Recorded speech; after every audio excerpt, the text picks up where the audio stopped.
आइए पहले support resistance के ऑल टाइप्स को जान लेते हैं, क्योंकि हमारे all price action setups support resistance के बेस पर ही वर्क करते हैं।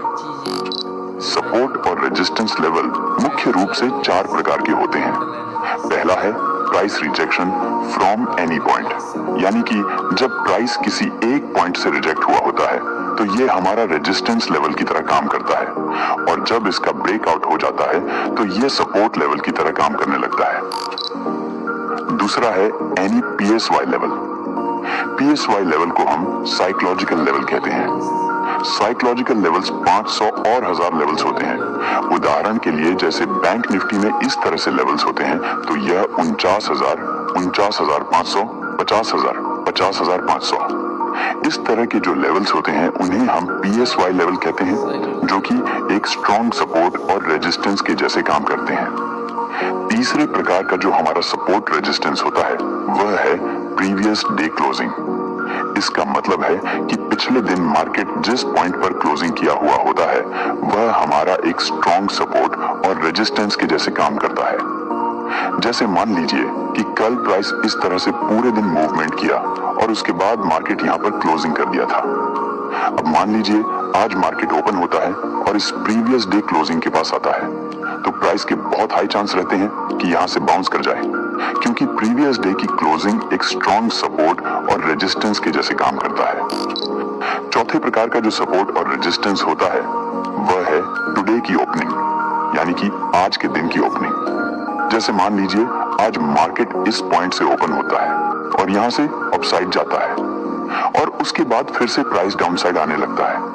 तो जब प्राइस आज के इस ओपनिंग पॉइंट के पास पहुंचेगा तो प्राइस के हाई चांस रहेंगे कि प्राइस इस ओपनिंग पॉइंट से रिजेक्ट हो जाए, क्योंकि आज की ओपनिंग जो होती है वह भी एक स्ट्रॉन्ग सपोर्ट और रेजिस्टेंस के जैसे काम करती है। मुझे उम्मीद है कि अब आपको यह अच्छे से समझ आ गया होगा कि सपोर्ट और रेजिस्टेंस कितने प्रकार के होते हैं। अब आइए हम उन सभी प्राइस एक्शन सेटअप्स को एक एक करके समझ लेते हैं। हमारा सबसे पहला high quality price action setup है ए रीटेस्ट बिफोर ब्रेकआउट या ब्रेकडाउन। इस सेटअप में सबसे पहले आपको एक सपोर्ट या रेसिस्टेंस को मार्क करके रखना है। जैसे मान लीजिए यहाँ पर एक रेसिस्टेंस लेवल है, हम यहाँ पर एक रेसिस्टेंस लेवल मार्क कर रहे हैं। अब हमें देखना है कि जब प्राइस इस तरह से इस रेसिस्टेंस लेवल के पास आता है और इस रेसिस्टेंस लेवल को ब्रेकआउट करने से पहले एक रिट्रेस दे देता है, और उसके बाद जब प्राइस इस रेसिस्टेंस लेवल को ब्रेकआउट करता है तो हम यहाँ से बाइंग साइड का ट्रेड प्लान कर सकते हैं। क्योंकि जैसा कि मैंने आप लोगों को बहुत अच्छे तरीके से बताया हुआ है कि मार्केट हमेशा लिक्विडिटी यानी कि स्टॉप लॉस को फॉलो करता है। जिस साइड मार्केट में ज्यादा फ्रेश स्टॉप लॉस होते हैं मार्केट उसी साइड मूव करता है।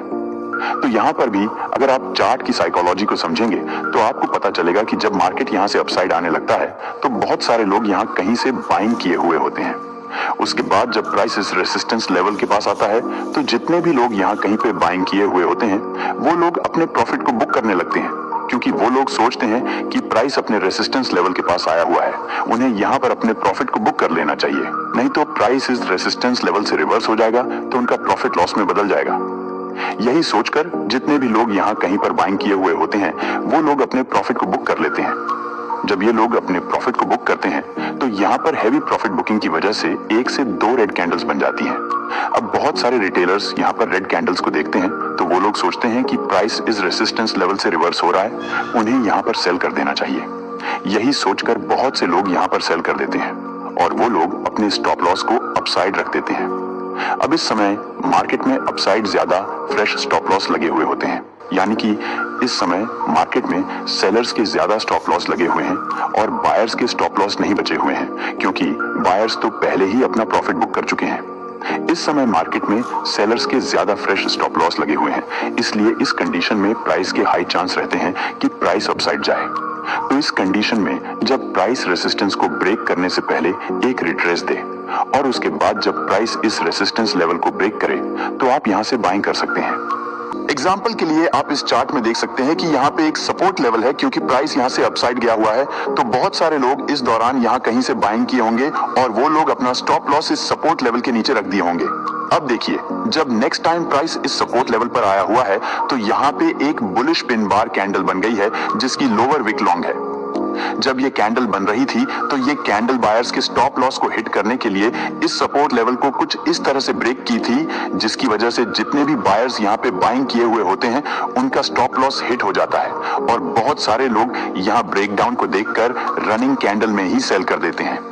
लेकिन जब ये कैंडल क्लोजिंग करती तो ये कैंडल कुछ इस तरह की एक बुलिश पिन बार कैंडल बन जाती है। अब हमें वेट करना है नेक्स्ट कैंडल का। अगर कोई नेक्स्ट कैंडल बनती है और इस पिन बार कैंडल के हाई के ऊपर क्लोजिंग करती है तो हम यहां से बाइंग साइड का ट्रेड प्लान कर सकते हैं।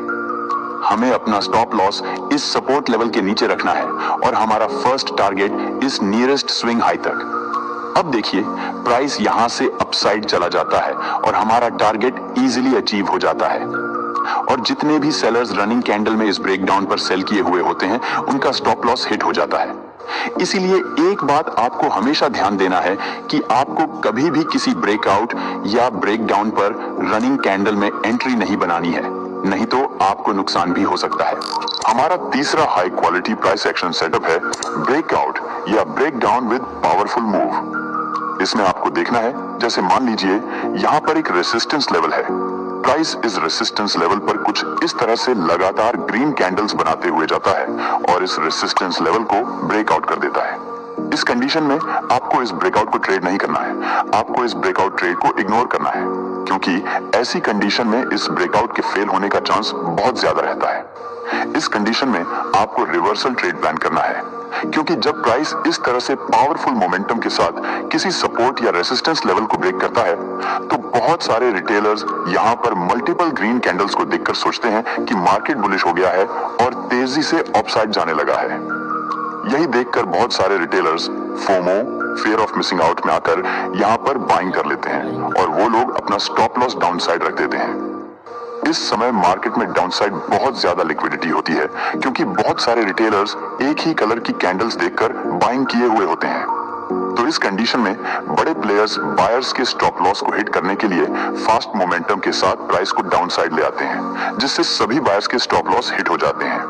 तो इस कंडीशन में आपको देखना है कि जब भी प्राइस एक ही कलर की मल्टीपल कैंडल्स बनाकर किसी सपोर्ट या रेसिस्टेंस लेवल को ब्रेक करता है तो वहां पर आपको ब्रेकआउट ट्रेड प्लान नहीं करना है।